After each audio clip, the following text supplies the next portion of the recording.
All right, we're up around 430 people on the chat on the call, so we'll go ahead and get started. I appreciate everybody being here tonight. My name is Keith Coney. I'm the Executive Director of Curriculum and Instruction for Lakota Local Schools, and I appreciate everyone's attention and being here this evening. I know people are busy, and we appreciate you taking time to think about your child's education for this upcoming school year. A couple of other thank yous to pass out. Thank you to Mr. Miller and to the Board of Education for their vision and their support of this program and all of our educational programs in Lakota. I want to give a thank you out to our curriculum team and all the dozens and dozens of teachers who have helped us build out our curriculum this summer to make it as robust as possible for our students who would be entering into the VLO, and honestly for all of our students in Lakota. And I want to thank you ahead of time for your partnership. We have not had a spring or summer like this in a long, long time. And we know that there is a need out there, and we're doing our best to try and meet that need. We have designed this VLO, this virtual learning option, to be as successful as possible. But we know it's not going to be perfect. We know it's going to have some gaps in it. We know it's going to have some growing pains. And we appreciate your partnership along the way to make it as good as possible. It's been a heavy lift, to be perfectly honest, over the last couple of months to make this a reality. But we know that with the good people that we've got working on it and the support of our families, that it'll be as great as possible. So some logistics as we get started. This is a Zoom webinar, so everyone is muted automatically in this, and we will be gathering these answers, the questions that are in the chat. Our goal is to answer those, as many of those as possible at the end. We'll be kind of curating them throughout to make sure that we get the most popular ones or the ones that have not been answered so far. This is being recorded, and after we process it this evening, it will be put up, ready to go up on the website for tomorrow in case there's any questions that do come up. There aren't any handouts or documents to print, but please feel free to take notes, jot those things down. Our goal is to present for about 25 to 30 minutes and then leave time for the Q&A at the end. And I'll do my best to be as responsive to those things as possible. And as I said, we've got those questions going on in the chat, but please be respectful and helpful. I think sometimes in chat conversations like that, they can go sideways a little bit, but we haven't had any problems with in the past with this group. So we certainly appreciate that.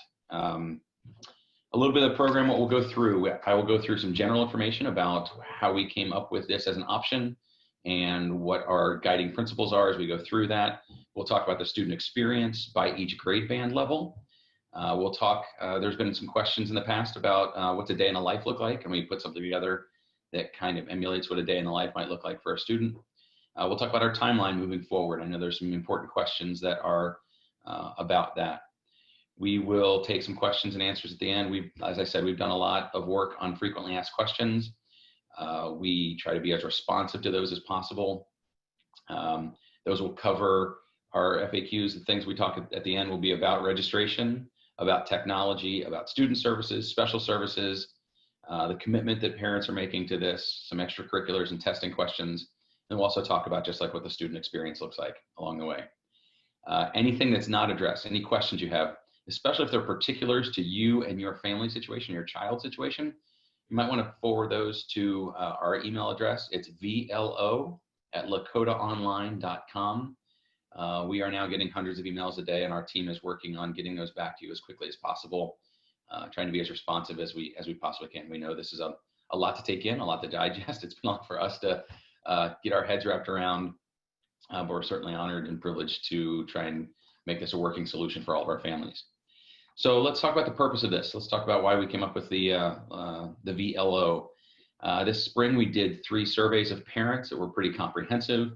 We did a thought exchange with our entire community. There were 2 resounding themes that came out. One was, please, if there's any way, get our kids back into school. They miss their kids, they miss their friends, they miss their teachers, they miss their activities. And we certainly get that. Our number 1 priority, our plan A, is to get kids into school 5 days a week. The second theme that we heard from many people was, please provide some sort of virtual option, whether it's for student illness or a family pre-existing condition or just student preference. There were plenty of families who just said, please give us some sort of virtual option. We brought that conversation back to our executive team and to the Board of Education, And we realized that we wanted to keep our students in Lakota. We realized that those are potential students to go to an online virtual academy or to a private school or homeschool. And while those are fine options, we know that we are very proud of what we were able to provide in Lakota, and we wanted to be able to keep our students in this district as much as possible.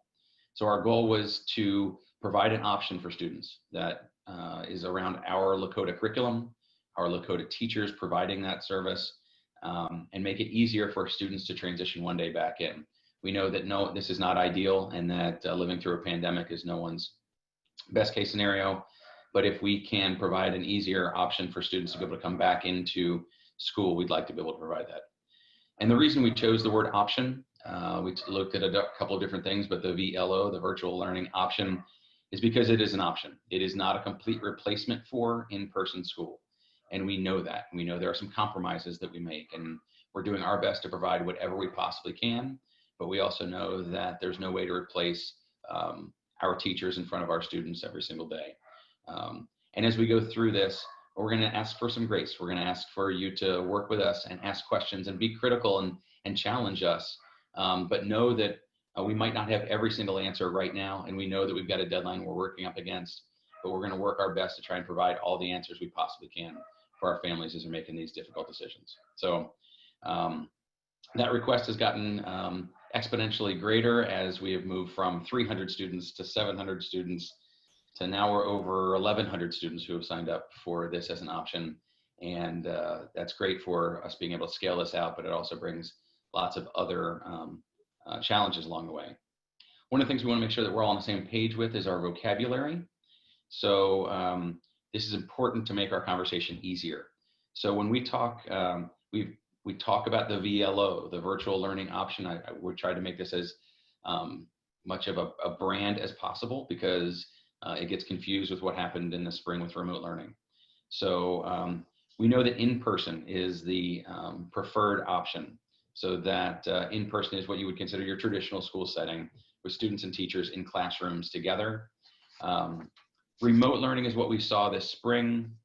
We know that if we have to do that again sometime in the future, we'll be better at it. We've spent time working with our teachers. We've developed out our curriculum all summer. We'll do training with our teachers coming into next year if we have to be in a remote setting. But we really think of remote as something that's intermittent or short term, something that's not really by choice, something that can be for the whole district. It can be for an entire school or a classroom or individual students. So we think about that remote as being trying to replicate that learning that's in the classroom while we're out of school. But it is certainly not the same thing as virtual. When we talk about virtual, this is 100% online as an option. We think of this as by choice. I think some people would say this is not really my choice, but it's we are opting into this as much as possible. It is for an extended period of time. And it occurs whether we are in plan A, plan B, or plan C. The virtual learning option will exist in any of those. So those are important differences that we want to talk about so we don't get any confusion in language and cause any confusion along the way. We also talk about a learning partnership. This is really important, especially in grades K through 6. You'll hear this throughout our presentation, that this really is about our parents and our teachers being equal partners in the learning experience. Parents are often referred to as learning coaches or learning guides. They are the ones who are setting the schedules for students. They are the ones who are working one-on-one with students, and they are doing a lot of the follow-up, monitoring their progress and their attendance and all those things in their coursework. The teachers are really the ones who are coming in and providing that instruction. We'll talk a little bit more about what that looks like. So that's sort of the vocabulary that we're all on the same page with. Let's talk about our curriculum and what courses are offered. And this is in the general sense. As I said, we'll get into a grade band by grade band look at the student experience. But it is important to know that the curriculum we are offering is the Lakota adopted curriculum. Everything is aligned to that. So in K through 6, those are our courses that we've developed. That's our curriculum that we have just built out in a more student-friendly, student-facing, family-friendly kind of way. In 7-12, those are either Lakota courses or they are courses that are aligned with our adopted curriculum using one of our online providers. We can talk about that in the future. Online courses are being developed by our best teachers and with our curriculum team. And it's really been an enriching experience for all of us to be able to go through this. It really is sort of an act of love for us to be able to put our best work out there in a way that students can go through. It's different to organize curriculum in a way that doesn't necessitate a teacher all the time in front of a student, because we know that virtual learning is different. We've done a lot of work about that. K through 6 is all of our core content and specials connections. There wouldn't be ideal specials that the students would go to necessarily, but those would be built in with separate activities for them. We've also had special educators and ESL teachers and reading teachers who are part of our teams building this to make sure that it is as accessible as possible. And we will talk about some of our elementary offerings when we get to that period.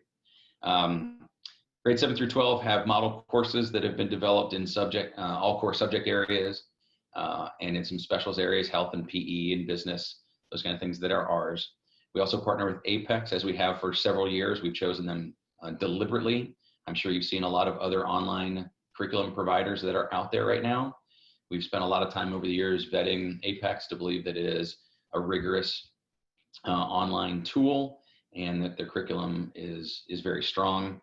And our goal is to provide the majority of the courses that are in our program of study. That is a challenge. We're just going to be upfront with you and say it is not 100%. It is not perfect, but we know that that's our goal. We do know that some hands-on in-person courses, things like band and fine arts and engineering, can be a challenge. We'll talk about those specifically tonight. But know that we're doing everything, and that's sort of an ongoing process, and we'll be as upfront and honest with you as possible, but we don't want to overpromise and underdeliver either. So I saw a question come up in the chat. Our next slide is about who are the teachers. So our teachers are Lakota teachers, and this is, as the scale of this grows, the staffing of this will grow also. We don't have those, we don't have names on the lines next to each of our subject areas to know who those people are yet. But they are Lakota teachers.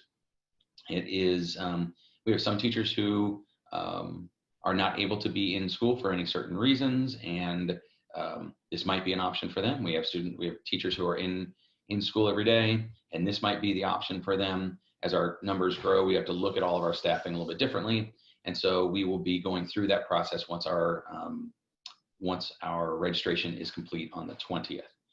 So those are the teachers who are there. Let's talk about the experience really quick, just so we're upfront about what that looks like. So what is this? It is an opportunity to keep our students connected to Lakota teachers and our curriculum. That was important. If students are in and out of school, if they're doing this for a semester or a short period of time until there is a vaccine or things die down a little bit, that having them connected to those teachers and to the curriculum is really important. We take a lot of pride in the quality of what we provide for our families, and that's just not easily replicated by some other places. It's an exciting opportunity to meet the needs of our families in a unique way. We've learned a lot about how to meet all of our students' needs this way, and I think it's something that we are excited about the opportunity to be able to provide. It is more flexible. We'll talk about what the student day looks like. Obviously, as students get older, things are less real time, and students are more independent, able to plan their own day and their own schedule. We heard loud and clear from students and from plenty of families in the spring that was one of the aspects of remote learning that students appreciated, was being able to set their own schedule and their own pace of their day. So what is this not, though? This is not a structured every 45 minutes the bell rings and you move on to your next class. This is not designed to be a zoom into a class that's happening at Lakota East or at Ridge or at Endeavor. This is not we'll just record everything and have a student come into that classroom. That's not a real experience that has been successful in the past for people. It might be something for a day or two, or a specific lab if a student is out of school or something. But for a long-term virtual learning experience, that has not been proven to be successful. This is not a complete replacement for school. We know that. We know that there are compromises that have to be made for students who do this, but this is not a replacement for the full school experience. There are things that you just don't get with that. It is also not the same as an established online school. There are probably providers out there who this is their They're for-profit companies, and this is their core business, and they've been doing this for years, and they might have more offerings or different, aspects or bells and whistles or whatever that is. But we won't be able to provide those things, and we understand that. And if that's something that's important to families, we respect the decision to be able to do that. We want you to make the most informed decision possible. That's really what this is all about. And we know that this is not perfect. We know that that we will make missteps along the way. We'll learn together, and we will provide everything we possibly can for our students. So that being said, let's jump into a little bit of our grade level by grade level experience. So the K2 experience is what we really talk about, this learning partnership. Obviously, our youngest learners have a tighter or shorter attention span, that they need more oversight as they go through their day. They require a lot of one-on-one and hands-on work. There is a teacher assigned to each of these groups of students, just like you would in a typical classroom experience. The parent provides the structure and the supervision of learning, checking in on assignments, double checking work, proofreading things that are going on, doing hands-on activities with our youngest learners. Honestly, partnering with that teacher. The teacher is seeing those students face to face. You might see a morning meeting that might come together. You might see them working in small groups. The teacher might have individual sessions with small groups of students who are paired by ability or by interest or by however they might do that in their classroom, and be working with those students individually or small groups. But it's really a partnership between that teacher and that family member. We've talked about the student experience is about 20 to 25 hours a week of learning. That's typical for most virtual experiences. For these students, that works out, to 4 or 5 hours a day of some kind of learning experience. And that's not sitting in front of a computer that whole time. Most of that work will be offline. The work will be delivered online through our learning management system, but then a lot of those activities are hands-on. So people have asked about materials and those kind of things. We obviously want to limit the amount of materials that go back and forth between school and home for sanitation and obvious reasons. But that's not to be said that there won't be some hands-on materials that we would be able to get in the hands of our students and our teachers. Not finalized on what that looks like yet, and if there's a kit or something like that would be provided, but we'll get more details on that. Really about 15 to 25% of students' time is on the computer. The rest of it would be doing hands-on activities, individual reading, those kind of things with a parent. All the K2 lessons are aligned to the weekly pacing of the classrooms throughout the district. So what that means, some parents have asked, does that mean all the kids are at the exact same place in their learning? No, that's not what that means. There's still differentiation that happens. There's still enrichment activities. There's still intervention activities that are included. But what we want to be able to provide is a common experience for those students for a couple of reasons. One, so that there is some continuity for our parents to be able to make sure that they're in a good space and not having to reach too far in the learning they've got for their child. And secondly, when the students do return back into school, that we have some continuity, that they're in the same general place in their learning. So that's sort of the way that those courses are, those days are aligned. I'll show a visual of what a day in the life might look like, and that gives some kind of background to what we're talking about. You'll see some pre-recorded activities and lessons. Like I said, we have some of our best teachers in the district building out this curriculum. We'd be foolish not to gather some of their best ideas and lessons, things they found other places. But there's also direct online instruction also. So those would happen via Zoom or some other, maybe Seesaw or something else, with individuals or small groups for reading or math support. You can anticipate a weekly parent and teacher group meeting where the teacher's able to say, here's what the upcoming week looks like, here are the challenges, here are the things you can do. This is in the course, it might need a little more explanation, here's what it looks like. A lot of that is built into this. Specials are embedded into the curriculum in different ways that looks different in an online environment. PE might be some guided activities to be outside while there's a break time or something after lunch or in the afternoons. The opportunities that we have for differentiation in the K2 environment really are dependent on scale and the numbers that we have. As I said, we're reaching 100 students in some of our grade levels in the VLO, And so when you get that level of scale, you do have some opportunities to differentiate things a little bit more differently than you would when you had maybe 20 or 30 students in there. So we are constantly looking at that and seeing how we can tweak and adjust as we go out. We'll show the day in the life here when we get in between the K2 and the 3-6. We talk about technology. The way that we're currently handling technology is we're trying to mirror what we do for our students at home in the traditional environment. And our at-home support of students, technology-wise, is in grades 7 through 12. But in K6, there would be an expectation that parents would be able to provide a Chromebook, PC, Mac, or iPad running the latest operating system and high-speed internet access for all of our students. Please contact us. This is not a barrier to entry that we're looking for people. It's really just a reasonable expectation that we've got. If there are families who have challenges with that, we have a pretty extensive network we can work with to be able to help out. So please contact us if that is a challenge. We will have a dedicated email help desk account for the VLO to support for Lakota resources also. The support obviously for family-owned resources would be different, but if there's anything that connectivity for our resources at school would be handled that way. We're also trying to explore what that connection to the home school looks like. We believe that we'll be able to have students still connected to their home school, so they get weekly emails and follow-ups about what's happening there. If there's an event at school or something that's happening, they'll get contact there, but they really will be a VLO student for how their schedule works and all the logistic parts on our end that we've got to sort of manage for people.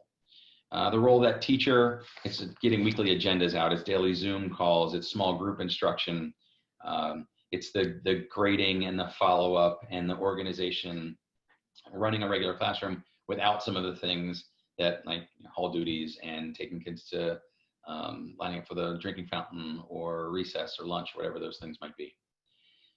So a good question has come up about, so what's this look like? What's a typical day look like? And we put together a bit of a visual that we can show on this next slide.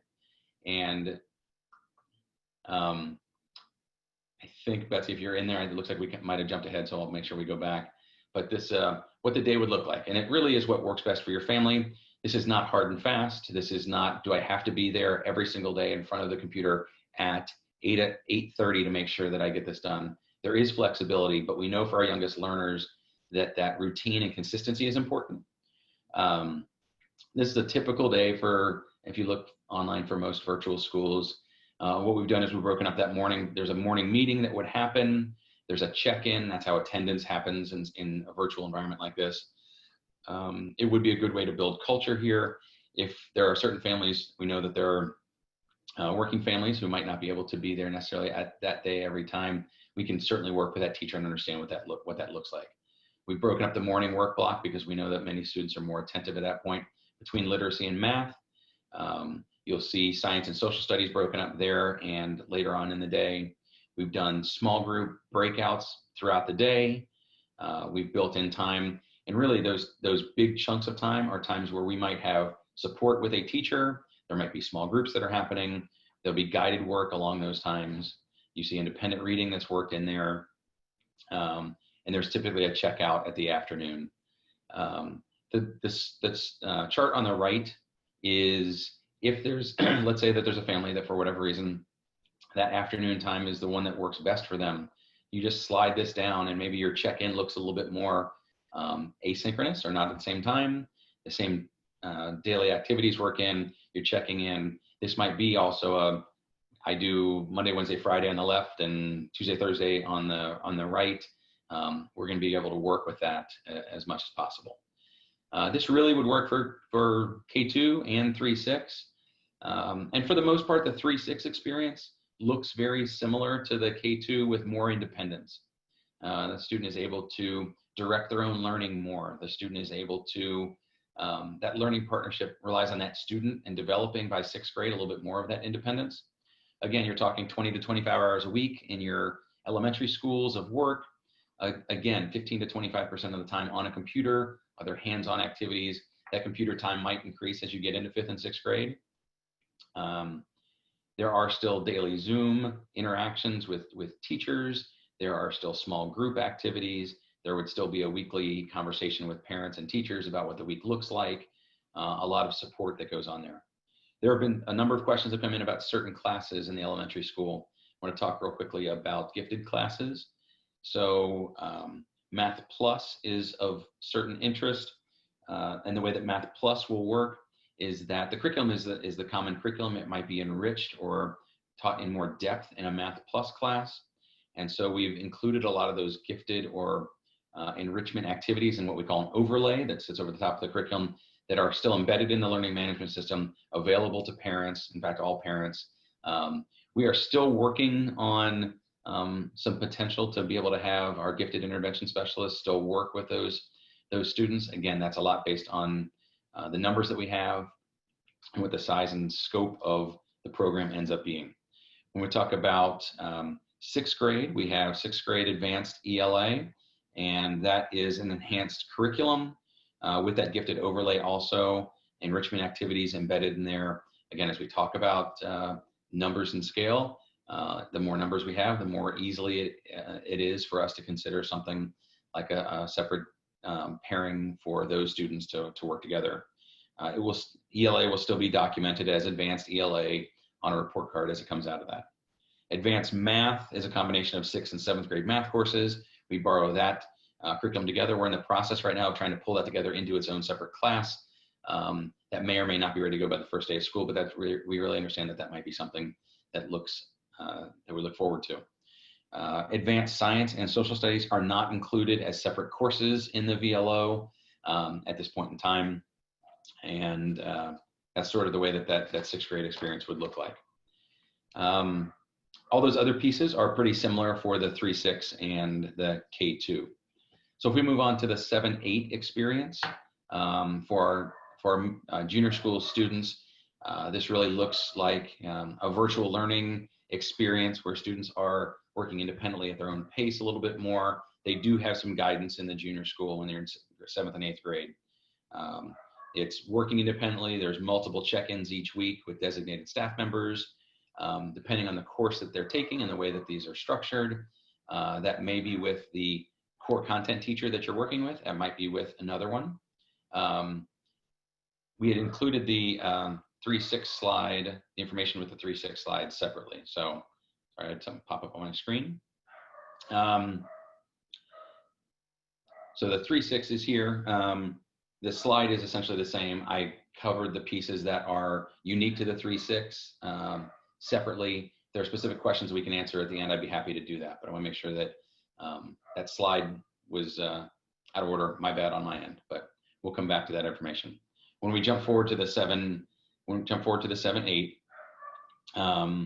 the students again are working independently with check-ins each week. The courses that are offered are the core courses that we have: the math, English, science, social studies. We have added art and PE since the last time that we had talked. So we're adding, we understand that the elective offerings in the junior school for the VLO are not as robust as we would like them to be. We've added in an art and a PE option for those. We'll have those built out. We're also looking at most of our electives are semester electives, and a possibility of preparing some second semester electives throughout the course of this fall for that. More information to come on those. Some questions have come in about honors level experiences in grades 7 through 12. I'll talk about this in the high school level also. As our numbers grow, there is an opportunity to explore a separate honors section of a class. Obviously, if you have 15 students in total taking, let's say, a geometry or taking a math 7, there's not the opportunity to be able to have an honors section of that. If we have more students, we might be able to explore having separate sections that are differentiated out as honors or regular. And we honestly need to be able to get to the point where we have all of our numbers by the 20th to be able to understand that.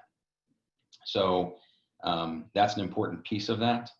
We have talked in the past about honors being the regular curriculum with an overlay on top of that, or with a capstone project at the end. Really, that's our that was our ability at the beginning to say, is that an opportunity to be able to give honors credit for this experience? We believe that we can. We also believe that a separate honors course might be something that we can explore. So there are questions I know about 7 through 12 that talk about band and music.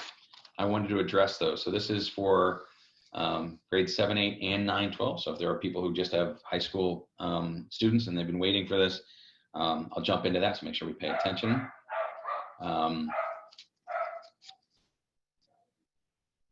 Okay, I'm seeing something about audio. Are we good on audio? Okay. All right. Music and performing arts. So in Plan A, some people have asked about what does music look like in Plan A, so I know if the VLO is an option, if I'll be able to get that. So remember, Plan A is all of our students in all the time. And so we've been working a lot this week with all of our music educators and our performing arts educators to say, what's the ideal experience? What can we provide? And our goal is to have that Plan A idea about what music and everything looks like out by the end of this week. But I can say we're finalizing, and we honestly need some guidance from the Butler County Health Department about masks and distance from students, from other students in the classroom, and expiration of droplets and those kind of things. So we're finalizing that. But it is our hope to have a reasonable plan for band and choir and theater in the high school, but band and choir in Plan A in the 7th and 8th grade. So for students coming into school every day who are not choosing the VLO, because that's been a question, we do believe we'll be able to have something that is as much of a large group as possible with some ensembles that are worked through. If we're in Plan B, that would be a similar plan as that, but with half our students. We talked about that in the 7th through 12th grade about being on a split schedule. And Plan C, if we go to a remote experience, it looks really like as much Zoom or video instruction as possible, similar to what we had this past year for remote learning. Let's talk about the VLO though. So that's what happens in Plans A, B, and C. For our music and choir, we have had lots of conversations about this, and through talking with our teachers and with our team, we do not believe that we will be able to offer band or choir in the VLO for grades 8 through 12. What we've had some conversations with our music professionals about is if there's any way to provide beginning band for our incoming 7th graders, because that's such a critical year for getting them into the program and learning that we'd like to be able to provide that.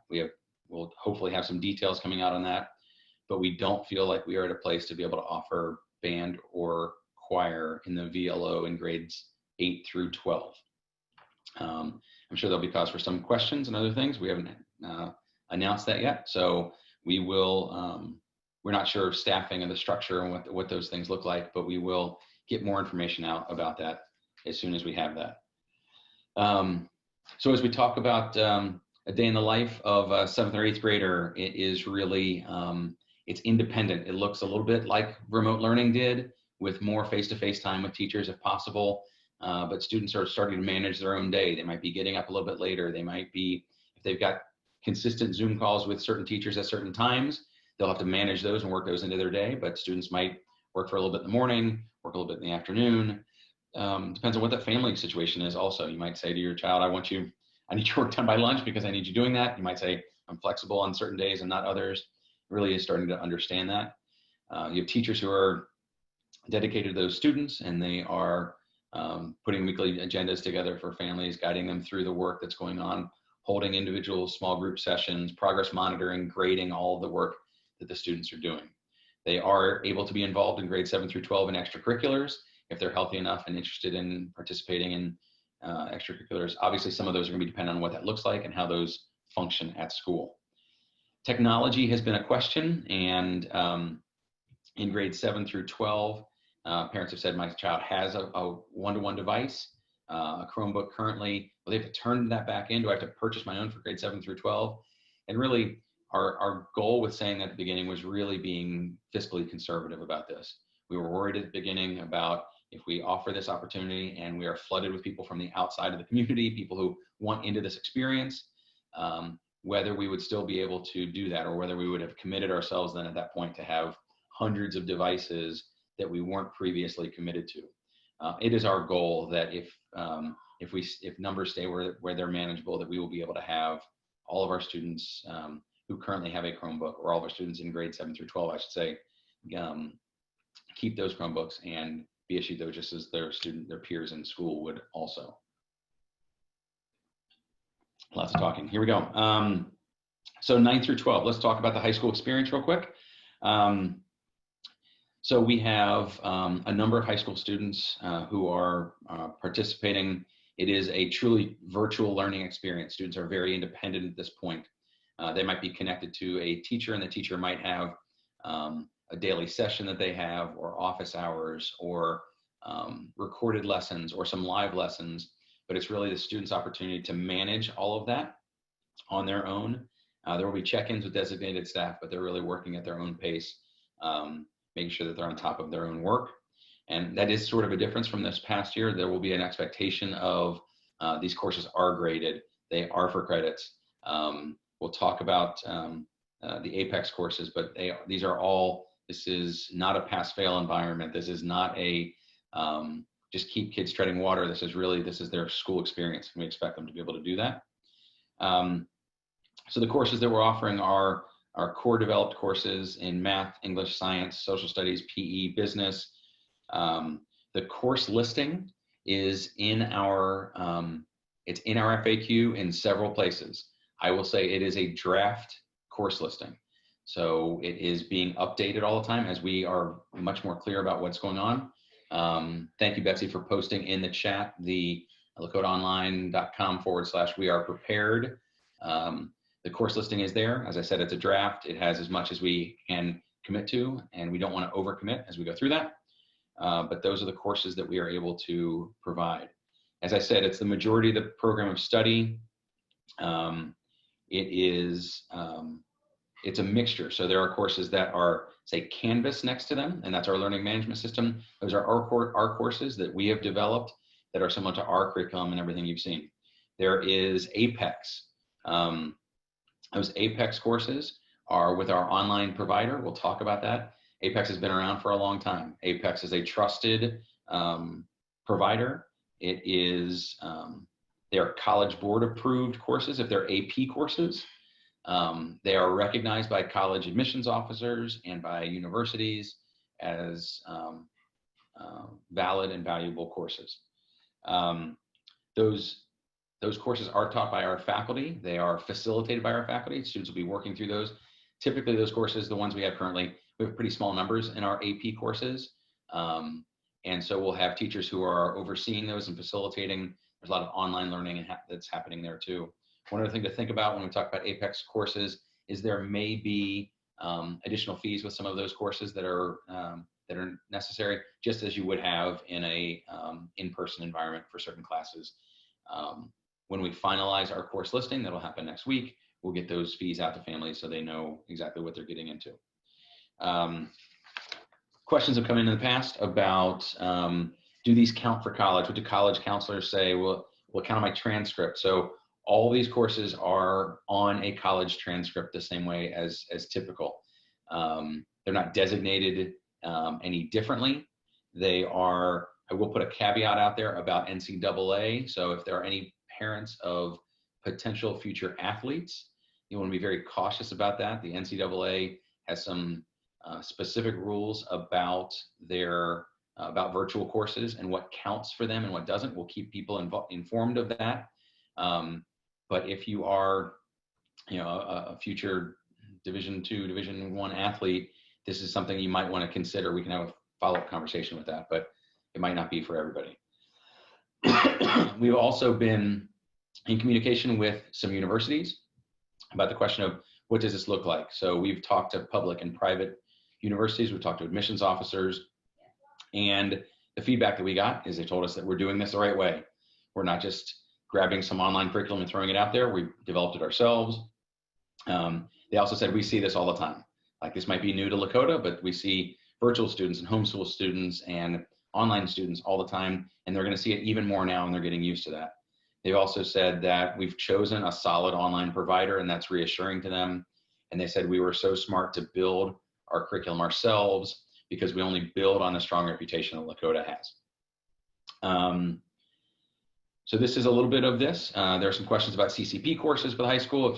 If you have those specific ones, the intent to participate deadline is already passed, but we are able to work with people individually if there are certain specific situations.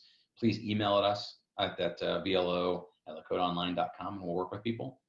So we've talked about that. The day in the life looks a little bit different for our students. It's technology we've talked about. The role of that teacher is as it is in person. It's overseeing that work. It depends on what that course is and how hands-on that is at that time. There are other considerations about what the day in the life of a high school student is, and those are unique and different. Things like prom and dances and pep rallies and things you forego when you do in an online high school environment. So as we move forward, let's talk about our timeline a little bit. I'd like to kind of speed here a little bit so we can get to our questions. So the virtual learning option closes, the registration closes on the 20th next week. We've had 3 information sessions. They've been very well attended. We will make final decisions about and class sizes made and parent communication out by the 27th. That'll give us a week. It's a quick turnaround, but we'll try and get information out about finalizing course listings, all those kind of things, who teachers are, what our class sizes are. We've got a lot of work to do between now and then. And then we'll turn around and many of our school folks come back in. So like counselors, you're still connected to your school counselor. A lot of conversations then at that point about how do we go from the courses we signed up for originally, and then what's offered in the VLO, and how do I make this work? I know that's a challenge for some people. And typically what you're gonna do is we already know what you've signed up for. A counselor will be able to sit down and say, here's what you have now, and what's that gap? What did you have that you might need to look at differently in order to get a complete schedule? We'll have an administrator assigned to the VLO. Communication will go out, all that information. And currently we are slated to open for the first day of school, including teacher introduction, student family orientation. It does look a little bit different than online school. There's a lot more of like, how do I do this? How do I function, structure my day? All of those kind of things as we go through this process also.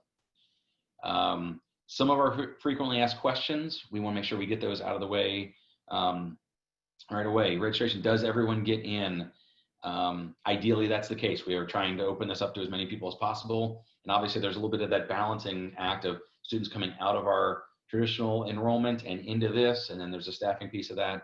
Our goal is to offer this up to as many people as possible. We have talked about if we do have to make any kind of decisions on not offering it to everybody, that our most high-risk health needs would get first preference. And we do know that there's a commitment level of at least a semester. Some people have said, if I sign up by the 20th and I want to get out of this by the time the school starts, am I able to? Obviously, that's not great for our planning, but we understand families have situations. You can't get in after the 20th, but if there is for some reason a need to change that situation before August 13th, we would certainly honor that.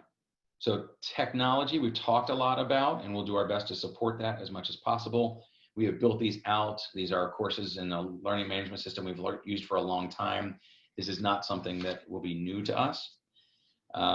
Student services, some parents have asked about counselors and mental health therapists and other supports that we have in school. We'll do our best to provide those for families. A lot of times that looks different when you're in a virtual environment, and some of the same pressures might not exist at home as they did at school, but we know that we'll still provide some of those same services. Special services for parents of students with an IEP or special needs. What the process for that is, the parents would opt in for the virtual learning option first, and then we would identify those students, and IEP teams would be convened at that point in time to make decisions about what the least restricted environment looks like. What does it look like for us to be able to serve this child in school, and how do we determine what that free and appropriate public education looks like? So the process is you enroll in the VLO, and then the IEP team meets. And honestly, our special services team is pulling our registrations every day to prep for those meetings as we get closer to that. We unfortunately cannot make any IEP decisions. Some people have said, just tell me what it's going to look like for me before I register in, and we can't do that. Commitment we talked about is a semester or a trimester at the younger grades. Extracurriculars we talked about, and all of our students are required. All the CODA students are required to do state testing as of right now. That might change from the state of Ohio, and then we will also have MAC testing and other district assessments that are provided for those students as we go through the school year. So I've talked for a long time. I'm going to try and carve some time out. I know I've done more than typical, but I had more answers this time, which is probably better. Our team has been pulling over some of the FAQs here and giving me the most common ones, which is great. So I don't have to read through all of the chat. Give me a second. So questions. Are lessons interactive or live? Yes, there will be interactive lessons, more so than you would have in a remote environment. Anytime that we've got teachers on board with a student, that we'll try to have those as interactive as possible. Some might be pre-recorded, but some might not. Are teachers different for VLO versus in person? There would be dedicated teachers for the VLO. The staffing model that we use might have some of our teachers who are in-person teachers have a section possibly in the VLO. We just don't know that until we're able to look at the numbers in final. But we know that there will, especially for the elementary schools, that the teachers will be dedicated to the VLO. What are the VLO hours? Meaning, can my son work for my company from 8 to noon every day and do high school senior? Yes. So lots more flexibility in high school courses. There might be, depending on a course, it might require something that is at a certain time. But I think those are individual situations we can work through. Virtual learning is a great option for students who are working a lot. Okay, I will remember to read the question. I'm getting heads up from my team. I will do my best. How many kids will be assigned to an individual student, an individual teacher for K-6? We have not finalized that, but I'll say that typically, all the research that we've done about virtual schools, that the class size for virtual schools is typically a little higher than it is in person. Most of the ones that we've done research on have been anywhere from probably 35 to 40 students in a section for K-6. I'm not saying that that's what we're committing to. It's the research that we've done in the past. How are the teachers going to be able to help the students with questions about classwork?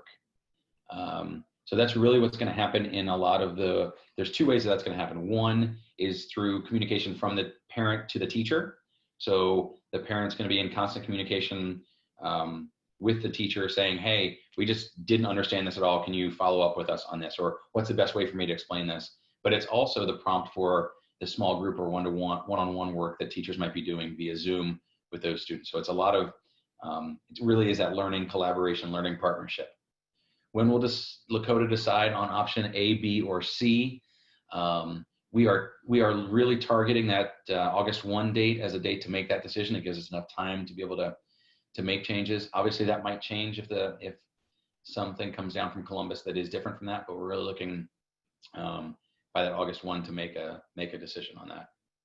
What is the commitment when enrolling in the VLO? It is either a semester for grades 3 through 12 or a trimester, which is the first grading period for grades K through 2. And the idea is that you're in for enough so there's not students in and out all the time from that. I believe the safest way to gather is groups in less than 10, masks 6 feet apart. And the classrooms will be 3 feet apart with masks at regular numbers. If we choose virtual learning and plan B or C is implemented, can we return to the classroom and not continue with virtual learning? It's highlighted here. This is the question. So we understand that. And we understand that if we were to go to plan C, we don't know the length of that time. So our worry is that parents who would say, I'm in a VLO, but if we go to something else, can we jump into remote learning? The challenge is we don't know how long that will last. It might be another 2 or 3 months like we did this spring. It might be a couple of weeks. And that's why we ask for a commitment, because you're really with this group and on the same pace as we have. And it's not the same. So if we had students bouncing in and out, that would be really difficult. We understand if we go to plan C and we are remote, there are a lot of complications with this. And we are trying to do our best to be as responsive as possible as we go through this whole process. If they go back to school, is there a list of FAQs for this also? Will it happen like always, or will some things not happen either? So we have a whole entire list of just general Plan ABC FAQs that we have or we are either still working on. I don't know, Betsy, if we've gotten all of those out there. But we have not figured out if we get done with virtual learning and at the semester, how do we transition back into Plan A, Plan B, or Plan C? So we will work on that. That's not something we have built out right now. That's part of that question. If a student decides to go virtual the first semester and in person the second semester, will they be caught up? That is our goal. So our goal is to have them enter in. Obviously, that gets a little bit difficult with 9 through 12, where you might be at your own pace, but we're designing everything to ease that transition back into school. If a student decides to go virtual, no, I just did that one. Can they do VLO for the full school year? Absolutely. It's being designed as a full school year experience.